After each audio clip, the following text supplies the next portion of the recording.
Olá, gente! Sejam bem-vindos ao episódio Passando a Boiada, breves análises sobre desigualdade socioambiental, economia e política no Brasil. Este podcast foi elaborado para a disciplina Economia Brasileira, ministrada pela professora Débora Werner para o curso de Graduação em Gestão Pública para o Desenvolvimento Econômico e Social da Universidade Federal do Rio de Janeiro, a UFRJ. Entre as vozes participantes deste podcast estão os alunos Carolina Bezerra, Fernanda Torres, Matheus Rocha e Tainá Farias. Nosso objetivo aqui hoje é debater sobre o processo de desregulação ambiental que vem ocorrendo no Brasil ao longo das últimas décadas, apoiado por uma política antiambientalista que, disfarçada de ambientalismo liberal, promove o desmonte dos direitos ambientais e humanos duramente conquistados pela sociedade brasileira.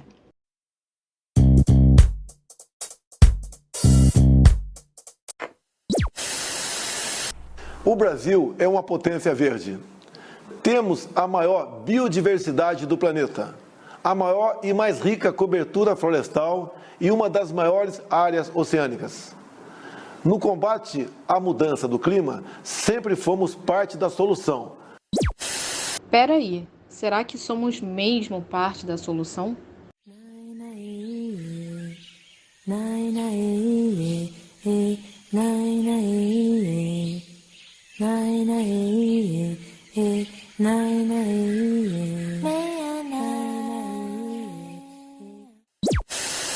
Bom, gente, eu vou dar início a essa nossa conversa agora, juntamente com os meus colegas aqui presentes. E, bom, nesse primeiro momento é muito importante a gente falar sobre a atual conjuntura e situação do Brasil. Mas é importante que a gente saiba, né, que esse não é um problema de agora, esse diálogo não é sobre um problema recente. A questão ambiental, ela sempre foi existente, né, e ela ficou apagada principalmente porque a gente está lidando com um sistema completamente capitalista e político. E essa é a verdade, né? E quando a gente começa a estudar um pouquinho mais, a gente percebe que já lá na década de 1980, nos Estados Unidos, né, perceberam através de gráficos que existia uma separação e uma discriminação da destinação de território de lixo químico. E o que é isso? Os resíduos eles eram destinados aos espaços ocupados por grupos de baixa renda. E aqui nós estamos falando de negros, de povos indígenas e latinos. E aí lançava aos pobres os malefícios do excesso de poluentes do meio ambiente e trazia para os ricos os benefícios que aquela exploração resultava, né? E um pequeno salto ali no tempo, quando a gente vai analisar, a gente percebe que em 2005, novamente, a mesma desigualdade se faz presente, né?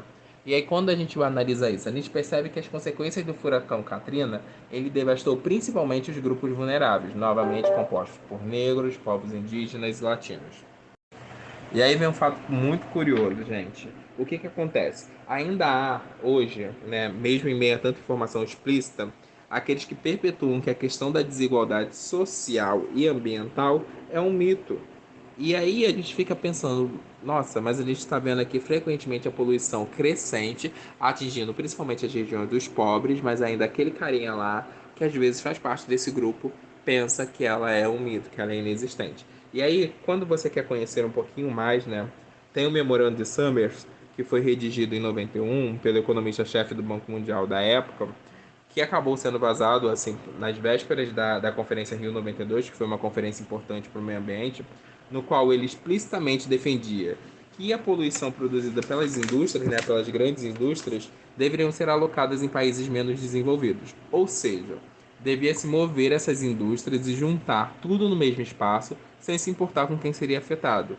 Explicitamente em seu texto ele deduz que os pobres não vivem um tempo suficiente para sofrer os danos ambientais e as mortes nos países pobres têm custos menores que nos países ricos. Essas falas elas são muito importantes, elas estão presentes em um trabalho maravilhoso do Coletivo Brasileiro de Pesquisadores da Desigualdade Ambiental, que se chama Desigualdade Ambiental e Acumulação por Expoliação, o que está em jogo na questão ambiental. Que reuniu importantes falas apresentadas no Seminário de Desigualdade Ambiental, né, do Instituto de Pesquisa e Planejamento Urbano e Regional da UFRJ, o IPUR, do qual eu faço parte como aluno de Gestão Pública, na ocasião da Conferência Rio +20. E vale a pena conferir esse trabalho minucioso e detalhista, é uma indicação muito boa. Bom, e aproveitando esse gancho, né, que já estamos falando do nosso Brasil, tivemos importantes movimentos de avanço na questão ambiental aqui dentro, né? É impossível citar essa problemática e não pensar nas construções políticas ao entorno do meio ambiente. E um primeiro fato é a criação da Secretaria Especial do Meio Ambiente, conhecida como SEMA, que foi produzida lá em 30 de outubro de 73.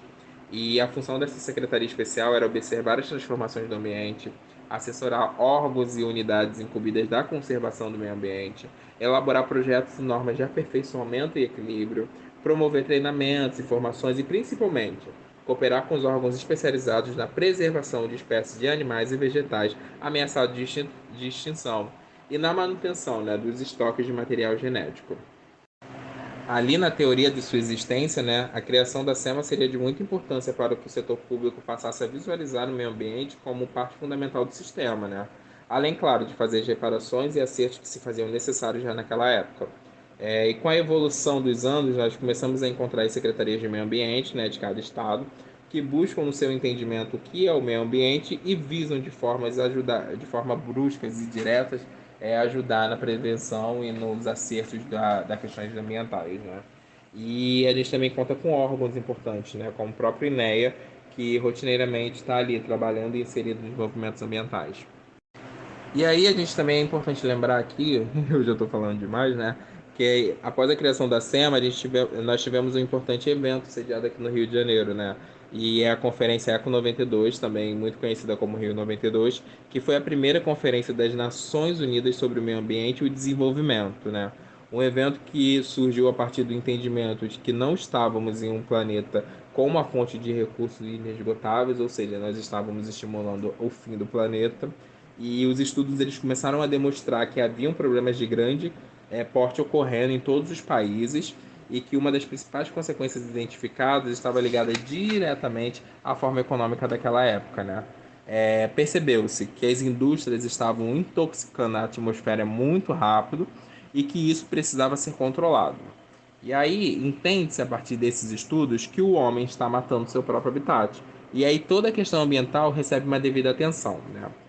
Para esse evento, nós contamos com a presença de 178 chefes de governo global, né? E o entendimento era claro: precisava-se pensar em estratégias de combate à poluição ambiental e de proteção emergencial para agora, para aquela época. Era o momento de responsabilizar os agentes públicos e dizer que era dever deles protocolar e fornecer projetos de defesa ao meio ambiente. E foi a partir desse encontro entre muitos países presentes que criou-se a Agenda 21, né? Que tem por objetivo construção de sociedades sustentáveis, propondo que para uma solução dos problemas sejam adotadas metas e planos de curto, médio e longo prazo que visem agir de forma a solucionar o problema definitivamente, lá na sua raiz, né? E tudo isso dentro do espaçamento sustentável. Mas é muito complicado trabalhar uma agenda que busca a melhoria do planeta quando se tem, ao mesmo tempo, um grupo seleto que quer usar de todas as fontes para a produção de sua própria riqueza, né? É um embate infinito, caracterizado principalmente pela inércia governamental, que não tem agido de forma eficiente contra todas as formas de agressão ao meio ambiente e que muitas vezes esses agentes, né, fazem parte desse grupo que deseja extrair da terra até a sua última gota para gerar lucro, né? Então a gente sabe que dentro do nosso núcleo político eles têm homens e mulheres que estão enriquecendo muito pelo setor público, fazendo investimento nesse setor privado de extração e exploração da terra e gerando suas riquezas ali. E a verdade é que a burguesia ela só se importa apenas com a própria burguesia, né? E lá em Desigualdade Ambiental, Economia e Política, na página 115, o autor diz: a burguesia só tem uma solução para a poluição, movê-la para outro lugar. Que é aquilo que a gente falou ali em cima sobre o fato deles quererem lançar toda a poluição concentrada em um país pobre, não se importando com os moradores daquela localidade, porque pensam que para pobre a estimativa de vida é muito mais baixa. Então, né, o questionamento que nos resta e também que é muito necessário se fazer é: quando nós nos perdemos e paramos de nos importar com a nossa casa, né? Identificamos problemas, construímos bases que lutariam contra ela, mas acabamos vivendo um caminho inverso e nos tornamos os principais assassinos do meio ambiente. E tudo isso por uma mera produção de riqueza, né? A riqueza normalmente se torna o centro daquilo do assunto e os ao redor e as suas consequências elas não são levadas a sério. E aí, gente, com esse questionamento, é importante frisar que representantes do Poder Executivo têm assinado por esse desejo, né, que é unicamente financeiro. E aí é importante a gente frisar e a gente dizer que aqui, em janeiro desse ano, aqui no Brasil, Bolsonaro retirou as proteções das cavernas mais importantes do país, né? Antes desse decreto do presidente, que foi publicado no início do ano, nenhuma empresa ou órgão poderia tocar nas cavernas que eram classificadas como máxima importância. Agora, torna-se possível que essas reservas se tornem um ponto de exploração e extração das grandes mineradoras, né? E esse movimento de permitir o abuso ao nosso meio ambiente gera mais consequências sociais e ambientais para o nosso país, né? E arrisco dizer até ao mundo, né? Se produzirá mais poluição, trará abertura para possível aumento de desmatamento, que tornou-se muito mais frequente no atual governo. E a gente, no momento, não está nem conseguindo lidar com as excessivas queimadas presentes nos últimos anos, quem dirá lidar com todo esse processo poluente produzido pelas mineradoras, né? Mas a quem interessa esse decreto, né? Quem será beneficiário? Em quem o presidente pensou quando decidiu publicar? Pois é, Matheus. Essa política neoliberal instalada no país contribuiu e ainda continua contribuindo muito para a intensificação dos problemas ambientais que são muito recorrentes no país. E atualmente não tem como a gente encarar essa questão ambiental enquanto permanecer no centro e no escopo periférico do sistema essa doutrina neoliberal, né? O neoliberalismo ele vai admitir que esse livre mecanismo de jogo das forças do mercado num contexto de livre competição iria ser capaz de promover uma eficácia da alocação dos recursos, uma maior produção, uma distribuição de renda equitativa, um progresso tecnológico mais rápido, sem contar o fato da crença de que a livre economia de mercado iria eliminar os problemas sociais e contribuiria para a continuidade da democracia. Mas tendo em vista algumas características neoliberais, como privatização das empresas, a abertura econômica de países para a entrada de empresas multinacionais nesses países, em que é onde surge essa relação da abertura econômica, de entrada das multinacionais em outras localidades, em outros meio ambientes, onde os recursos da natureza vão ser diferentes em cada ponto do planeta. É importante para a gente entender um pouco a ótica da apropriação da natureza, baseado no sistema neoliberalista de que vai proporcionar um crescimento econômico, um desenvolvimento social no país. Então, a gente pode levantar uma questão no sentido de que o fato do desenvolvimento econômico, do desenvolvimento social ser pautado no capitalismo na verdade, um desenvolvimento desigual. Porque não é um desenvolvimento que gera riqueza para todos. Na verdade, uma maneira de manter o controle, manter a dominação das relações de poder, relações sociais que sempre aconteceram desde o ponto histórico da colonização. Se você voltar para o passado, isso vai ficar muito perceptível. Então, vai criar diversos polos de poder em detrimento daqueles que estão sendo dominados, né? E é interessante a gente observar também que nesses países que tentam manter sempre esse controle do ser humano, sempre vai haver uma ideia central de possuírem também o controle da natureza para produzir determinados produtos. Só que aí é que mora o grande problema. Ao pensar nessa relação que a doutrina neoliberal tem com o meio ambiente, né, de querer extrair o máximo possível a qualquer custo, sem refletir que isso pode gerar futuramente, né?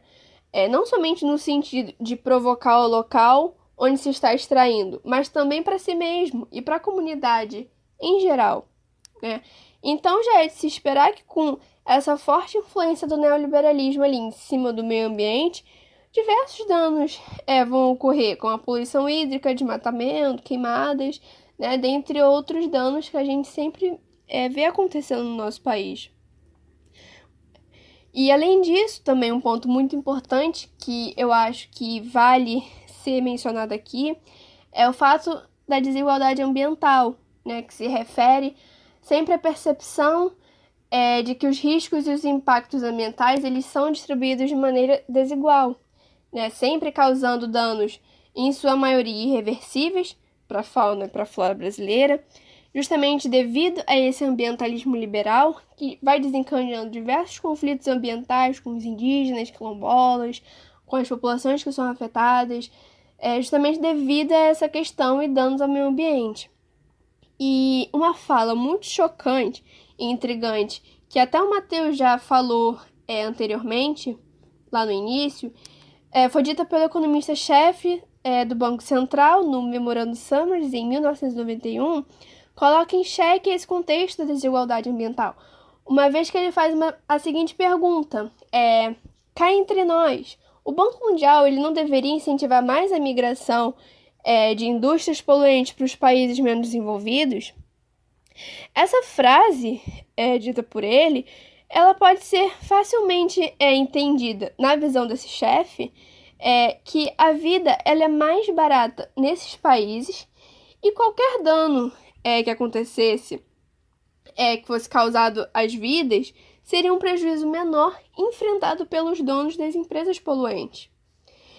E uma fala ainda pior e mais chocante é a do nosso atual presidente, Jair Bolsonaro, que em discurso na ONU disse que as terras indígenas não seriam expandidas de 15% para 20%, né? Mas o presidente Jair Bolsonaro esqueceu de citar quantas terras indígenas, quilombolas, de população ribeirinha, entre outras, está sendo grilada, né? Desmatada.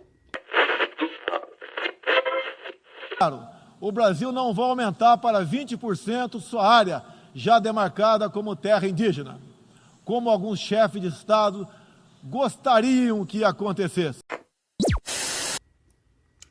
E esse cenário de desigualdade ambiental, ele faz com que as minorias étnicas e grupos de baixa renda estejam mais expostos aos riscos ambientais. Ou seja, existe uma relação entre baixa condição socioeconômica e alta exposição ao risco ambiental, o que vai corroborar muito para uma desigualdade, uma distribuição de riscos ambientais desigual entre os grupos sociais, o que vai levar a vulnerabilidades, injustiças socioambientais nesses territórios.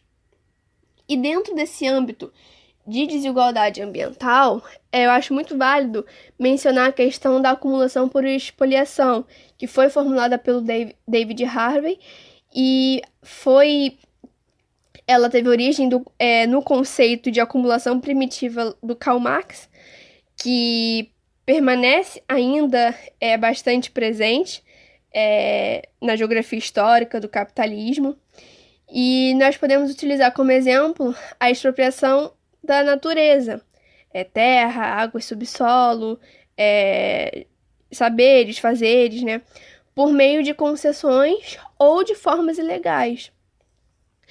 E uma frase que foi deixada por esse autor, David Harvey, na sua obra Acumulação por Expoliação, vai evidenciar muito bem essa ideia. O que a acumulação por expoliação faz é liberar um conjunto de ativos a custos muito baixos. E um outro exemplo que também está inserido nessa lógica de acumulação por expoliação é o saque das propriedades rurais através das grilagens e acordos não legais, além de saques também, né, dos saberes, conhecimentos dos povos indígenas. Então, há muito roubo da população indígena e dos quilombolas. Vou trazer rapidamente um segundo exemplo mínimo e básico.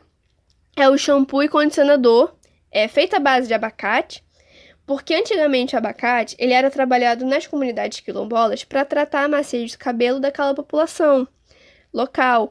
Então, esse saber ele foi retirado das comunidades quilombolas para poder, então, comercializar como mercadoria. E na nossa atual situação da economia brasileira, tem muito debate acerca do modelo desse neodesenvolvimentismo. E está muito marcado por uma divisão internacional do trabalho, que é, na verdade, uma divisão imperialista do trabalho, né, na qual os países periféricos dependentes têm que se concentrar na produção de bens primários, abastecer os países centrais com esses bens primários e deles importarem bens manufaturados, né, além de serem países devedores dos estados centrais. Era esse o esquema de dependência do Brasil em relação à Inglaterra na virada do século XIX para o século XX, até o fim da República ali por volta de 1930. Então, esses métodos de produção das desigualdades ambientais, muito atrelados às dinâmicas da acumulação por expoliação e a influência neodesenvolvimentista, tendem a favorecer, assim, de uma forma muito grande, o surgimento desses conflitos territoriais e ambientais, né? É muito importante que a gente entenda e analise o fato de como o ambientalismo liberal, ou também chamado de ambientalismo de resultados, né, ele pavimentou o caminho para a emergência do antiambientalismo de agora, né, que está ativo como uma espécie de violência nua, né, no centro do poder do Estado, né, e na contramão desse ambientalismo liberal corporativo, de Estado, das ONGs hegemônicas, o ambientalismo da justiça ambiental, ele colocava em questão a situação da desigualdade ambiental, do racismo ambiental, e pautava sempre propostas políticas de mudança social. São muitos os movimentos que se somaram a essas resistências dos atingidos pelo desmatamento, pelas barragens, fortalecendo aos poucos as alianças com as organizações quilombolas, indígenas e ambientalistas, na luta pelo reconhecimento dos seus direitos, na resistência aos grandes empreendimentos. Então, a gente pode perceber os efeitos do ambientalismo neoliberal, ou como também chamam, o liberalismo verde, e o antiambientalismo atrelados, né? Sobretudo considerando o cenário de significativo desmanche das normativas e das instituições ambientais hoje no Brasil. É muito notório que o ambientalismo liberal ele fomentou e ainda fomenta os conflitos ambientais e ações intervencionistas no meio ambiente, porque no caso da Amazônia foi permitido o corte de verbas para fiscalização e permissão total de liberdade de ação das empresas madeireiras asiáticas na Amazônia. Então, dessa forma, se deu uma omissão diante da poluição de lençóis freáticos, o incentivo à monocultura exportadora e ao uso também de pesticidas, agrotóxicos e aceitação com os transgênicos nesse local, né? Então, a gente pode ver que o antiambientalismo ele ganhou muita força nos tempos atuais, principalmente no governo em vigência do Bolsonaro, sendo uma política de Estado do governo bolsonarista, ao deixar claro que ele queria transformação, a natureza para algo rentável. Ele quer uma desconstrução para qualquer tipo de construção, podendo isso ser visto na prática com o meio ambiente.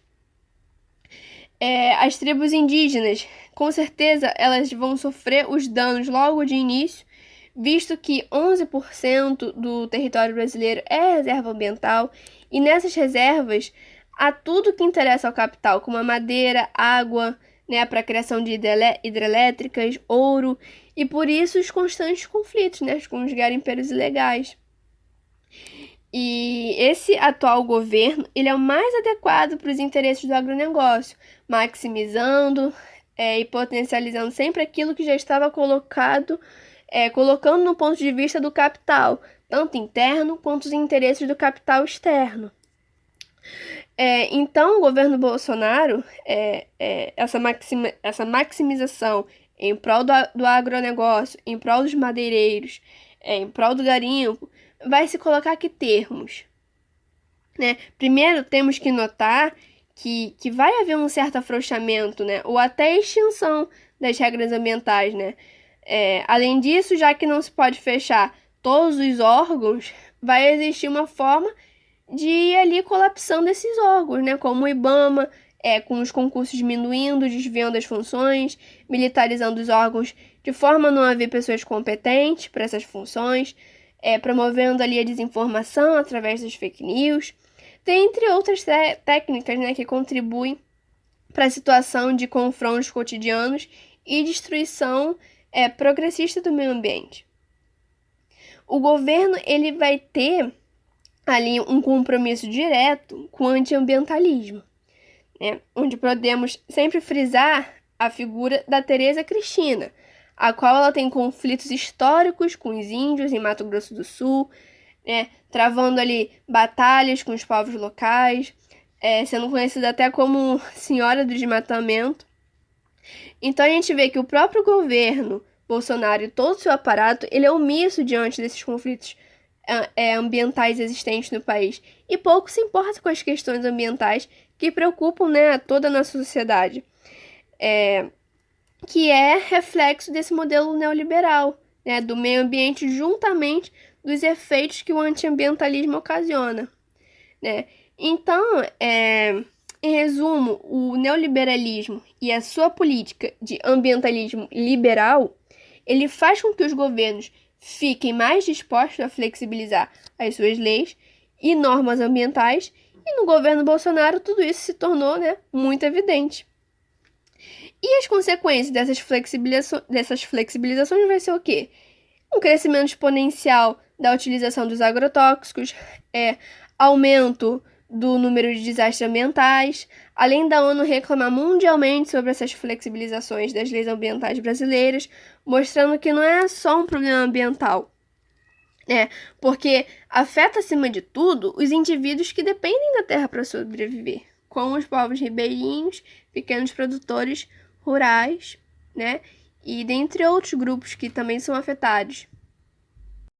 Exatamente, Carol. De acordo com o professor do IPUR, Henry Axelrod, esse processo de globalização, de abertura das economias, fez com que determinados atores coagissem países periféricos que são dependentes, né, do seu capital financeiro a implementar condições sociais e ambientais, né, mais favoráveis para a maximização de seus rendimentos. E essa conjuntura de flexibilização de leis e normas, né, também chegou ao Brasil afetando as conquistas consolidadas pela Constituição de 1988.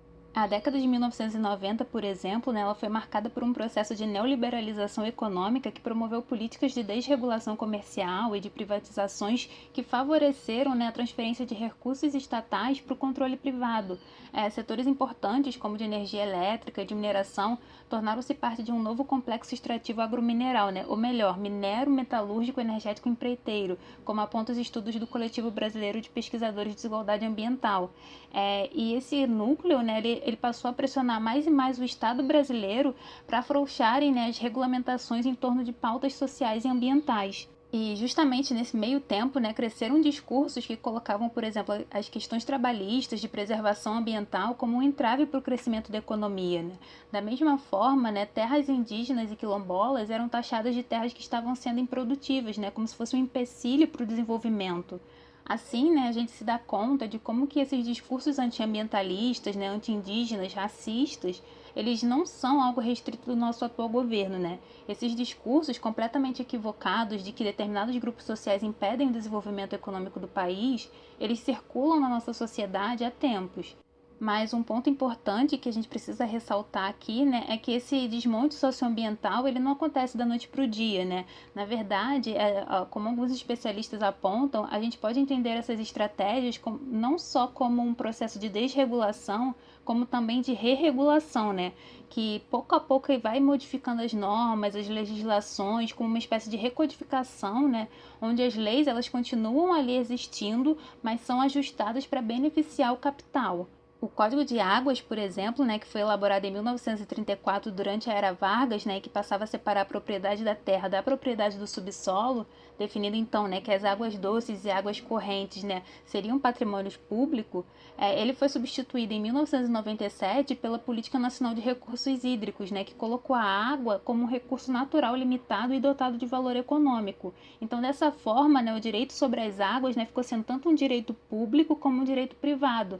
E essa ambiguidade, ela permitiu que um setor elétrico privado se instaurasse no país, E esse processo de re-regulação, se estendeu pelas décadas seguintes, Outros códigos foram alterados, como o Código Florestal, que passou a flexibilizar os direitos ambientais, o Código de Minas, que passou a flexibilizar direitos territoriais de indígenas e quilombolas, foram modificados também o Código do Processo Civil, que, dentre outras coisas, define o papel dos peritos, que são agentes importantes de fiscalização, o Código Penal, que determina o que vai ser criminalizado, o Código Comercial, o Eleitoral, entre tantos outros, Nos anos 2000, né, houve uma vasta revisão desses códigos e uma das hipóteses para que isso tenha acontecido foi colocada pelos pesquisadores do Laboratório Estado, Trabalho, Território e Natureza do IPUR.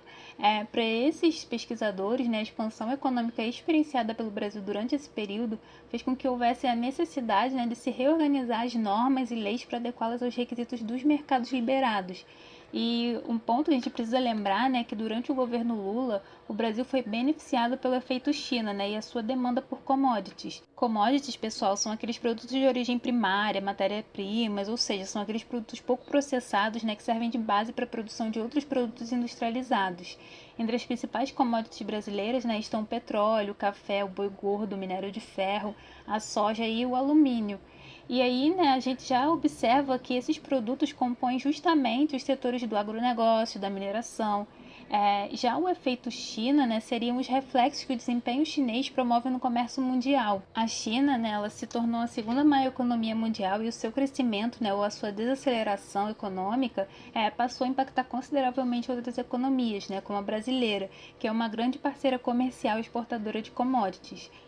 Dessa forma, a gente pode entender que a demanda chinesa por commodities, né, lá nos anos 2000, em um momento extremamente favorável da sua economia, repercutiu, né, aqui no Brasil, enquanto uma necessidade, né, de expansão dos setores produtores das commodities que, né, representavam mais de 60% das exportações brasileiras. Ou seja, né, o efeito China ele elevou o preço das commodities brasileiras, fazendo com que houvesse uma articulação político-econômica, né, para que esse setor crescesse mais e mais. E com isso, né, tornou-se recorrente as revisões de normas e códigos que dificultavam em alguma medida essa expansão agroexportadora. E com isso, né, a gente passou a ser bombardeado com propagandas de Agro é tech, agro é pop, agro é tudo. Pois é, pessoal, esse tipo de propaganda não é à toa, né? É uma das estratégias utilizadas para influenciar a nossa sociedade a aceitar determinados discursos, fazendo com que a gente passe a aceitar essas flexibilizações, esses desmontes. Mas, ironicamente, né, o que acontece é que essa retórica se desdobra em um desmonte socioambiental que freia justamente o real desenvolvimento brasileiro. E a situação nos últimos anos tem sido cada vez mais estarrecedora, né? A partir do governo Temer, houve uma intensificação do processo de flexibilização socioambiental e não é para menos que desde então, né, somos afligidos por diversas catástrofes, né, nada naturais, por sinal, como o desastre de Mariana em 2015, né, quando o rompimento da barragem do Fundão, utilizada para guardar os rejeitos de minério de ferro, né, explorados pela mineradora Samarco, que é uma subsidiária da Vale, né, uma das estatais brasileiras que foi privatizada, né, em 1997, provocou, né, a maior tragédia ambiental da história do Brasil. Situação parecida, né, ocorreu novamente em 2018 com um desastre no município de Barcarena, no Pará, quando resíduos tóxicos, né, da empresa Hidroalunorte contaminaram os rios e um extenso território da Amazônia, né, prejudicando a vida de inúmeras comunidades ribeirinhas, sem contar na fauna e na flora, né, da região. Não podemos esquecer também, né, do caso de Brumadinho, né, em 2019, o segundo maior desastre ambiental do país, né, causado pelo rompimento da barragem do Córrego do Feijão, né, controlada, adivinha, né, por quem? Pois é, né, pela mineradora Vale. E daí, galera, é só ladeira abaixo, né? O retrocesso ele ganhou mais força ainda com as ações recentes do governo Bolsonaro, né? Conforme já comentamos e como as pesquisadoras Débora Brons, Andréa Zuri e Edna Castro comentam, o movimento de desregulação alçou voos mais amplos, né, com uma agenda de propostas para a revisão sistemática de inúmeras outras leis e normas erigidas a partir da Constituição de 1988.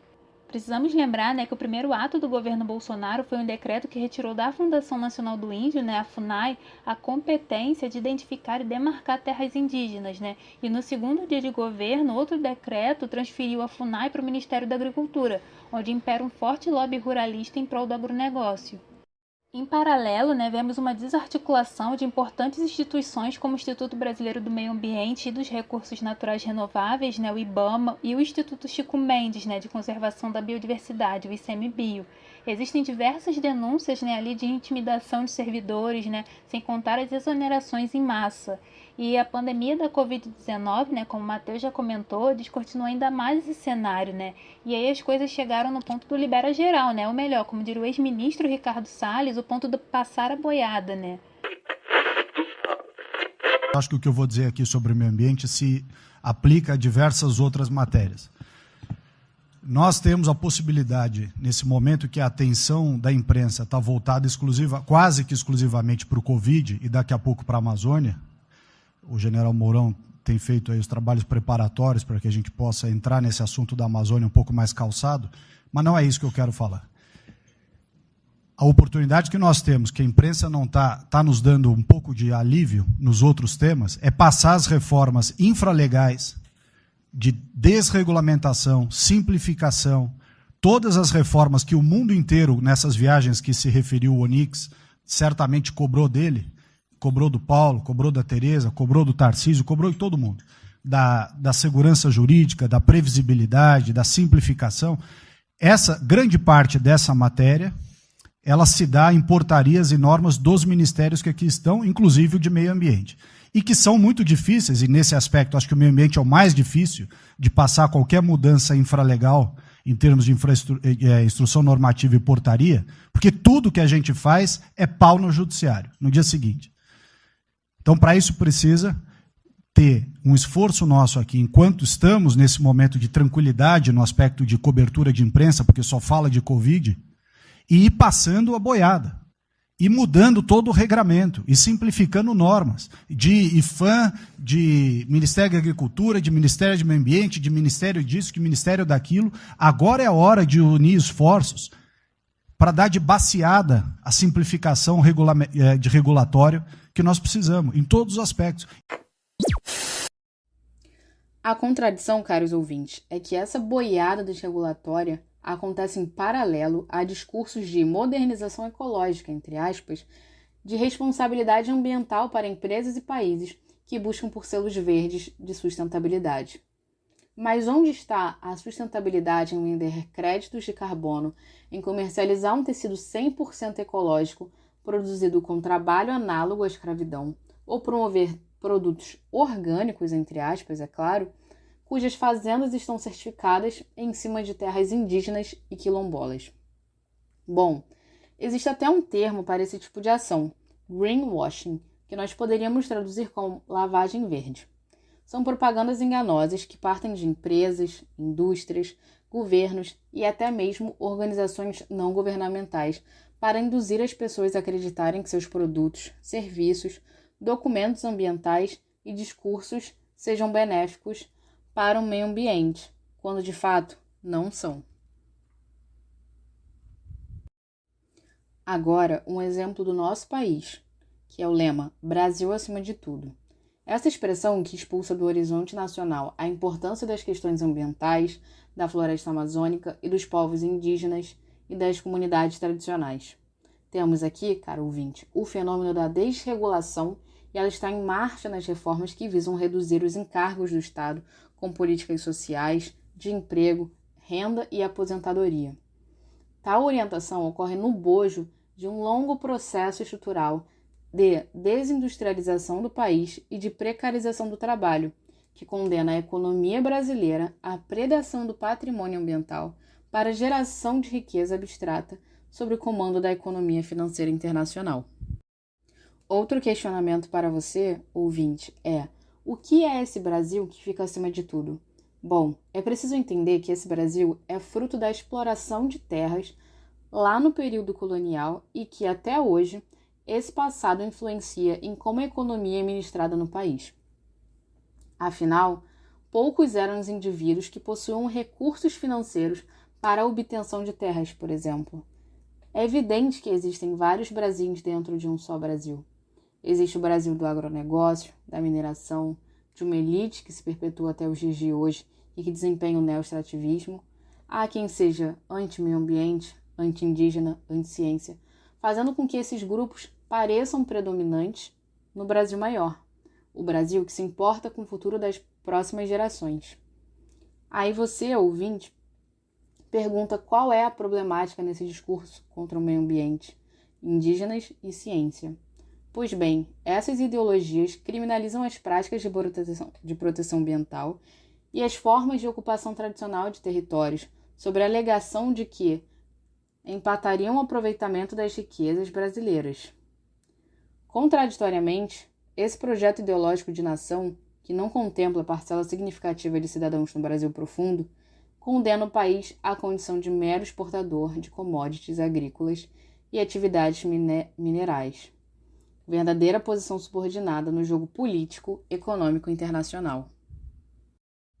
Além dos questionamentos apontados, temos também a existência do capitalismo. Na verdade, não a existência, mas como ele está sendo colocado em execução. Há, dentre outros vários especialistas sobre o assunto, o antropólogo Eduardo Viveiro de Castro, professor do Museu Nacional da FRJ, que diz que o sistema capitalista é incompatível com a ideia de desenvolvimento sustentável. Na verdade, podemos dizer que esse sistema parece ser incompatível com a vida do planeta Terra. Existe um conceito que tange e solidifica bem o assunto, que é a feitiçaria capitalista. Tem até uma autora, a Isabelle Stengers, que fala que o capitalismo é, entre aspas, um sistema que paralisa e captura os atores sociais no interior de alternativas infernais. Situações que não parecem deixar outra escolha, além de resignação ou da denúncia impotente ante a guerra econômica incontornável, aos efeitos do que ela chama de feitiçaria capitalista. Diante de tudo isso, fica a questão como podemos viver sobre um sistema que mercantiliza tudo e todos em uma lógica que coloca em risco a existência humana. Como podemos pensar um futuro ecológico em meio a uma ideologia ambientalista liberal que ignora os limites naturais? Será que precisamos tomar sustentável situações catastróficas? Ou, na verdade, precisamos mudar o sistema?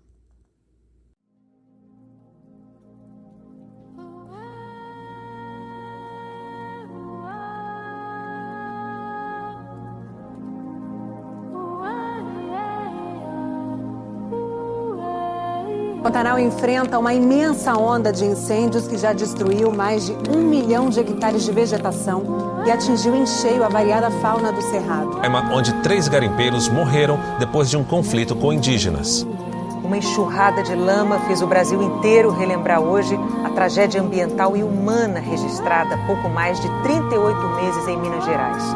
De novo em Minas Gerais. De novo pelo rompimento de uma barragem de rejeitos de mineração da Vale, que acabou provocando o transbordamento de outras 2 barragens. Cidade quilombola na disputa por terras com uma empresa produtora de óleos. Floresta amazônica viveu seu pior momento em 2021 e atingiu o recorde de desmatamento dos últimos 10 anos. O desenvolvimento sustentável e o fim do desmatamento ilegal dependem da valorização da economia amazônica e da melhoria da qualidade de vida da população local. Eu já tenho mais de 10 anos que eu luto, desde quando meu pai era vivo, nós ficamos lutando pela nossa terra. E hoje, pela primeira vez, tive esse sobrevoo, né? E eu achei a nossa terra muito devastada. Ali eu senti uma tristeza tão grande que eu nunca pensava que a nossa terra estava daquele jeito. Bom, é isso, pessoal. Ao longo desse podcast, nós buscamos apresentar algumas reflexões sobre a questão da desigualdade socioambiental brasileira e como ações político-econômicas repercutem, para que cada vez mais nos encontremos em uma situação de desequilíbrio, entre os desejos do capital e as nossas necessidades sociais e ecológicas. Agradecemos muito pela atenção, esperamos que tenham curtido e até a próxima.